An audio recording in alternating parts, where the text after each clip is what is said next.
ગોધરાના દાતાની સમાજ યુવકો દ્વારા ગોધરાની પહેલીવાર ગોધરાથી કોઠરા સુધી 150 કરતા વધારે યુવકો દ્વારા પગ પર હડકમાઈ બની 250 કિલોમીટર કરતા લાંબા રસ્તે નીકળ્યા હતા। દાતાની સમાજના યુવકોને પંચમહાલ જિલ્લાની દાતાની સમાજ દ્વારા એક મોટી યાત્રા ગોધરામાંથી કાઢવામાં આવી હતી।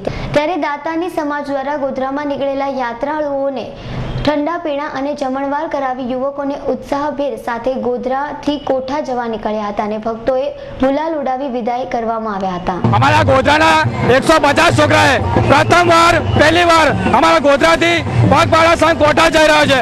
અમારું લક્ષ્ય એક જ છે કે અમારી દાતાની સમાજ એકદમ ખૂબ સમગ્ર ભારત દેશમાં આગળ આવે, એ અમારું લક્ષ્ય છે। અમારી વાઘરી સમાજ માતા હડકમાઈ એમને સુખી રાખે અને એમની મનોકામના પૂરી કરે તે માટે અમે 150 છોકરા પ્રથમ પહેલીવાર ફર્સ્ટ વાર આખા કોઠામાં પડઘો પડે તે માટે અમે કોઠા જઈ રહ્યા છે। બોલો હડકમાઈ। સિરાજ જરગાલનો રિપોર્ટ, ગોધરા।